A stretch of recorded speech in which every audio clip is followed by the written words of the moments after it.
کہ ہر حالت میں ان کو کسی نالے میں پھینک دو.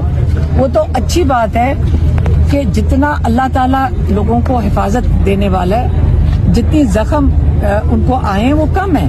ہم کون سا کہہ رہے ہیں ہمیں زخم آئے؟ میری بہنوں کے وہ کچھ نہیں کہیں گی، اگر آپ ان سے پوچھو وہ بھی نہیں کہیں گے.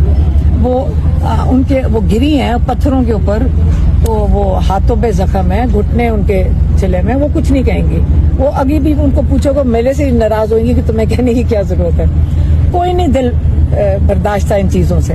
پانی تھا، ہم ہنس بھی رہے تھے سارے کہ میں نے کہا پانی کا ہم سمجھے ٹھنڈا ہوگا، پانی سے زیادہ تو اس کا پریشر بہت زیادہ ہے.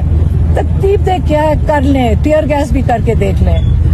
اس سے زیادہ کیا چلائیں گے؟ ربر بلٹ چلائیں گے، اور اس کے بعد یہ چلائیں گے بلٹس. یہ کبھی نہ بھولیں یہ سارا کچھ غیر آئینی ہے، غیر قانونی ہے، اور یہ جرم کر رہے ہیں. جو کر رہے ہیں نا یہ جرم کر رہے ہیں. اگر ان کا خیال ہے کہ اس کی معافی ہے، ریکارڈ پہ ایک دفعہ چیز چلی جائے نا کہ تم نے غیر آئینی چیز کی ہے، اس کے بعد یہ نہیں رہتا کہ میں جی ملازم تھا، میں اوپر سے آرڈر لیے. یہ جو پاکستان میں روز سنتے ہیں نا، ہم کہیں جاؤ نون لیگ والے پہ کہتے ہیں جی اوپر سے آرڈر آیا.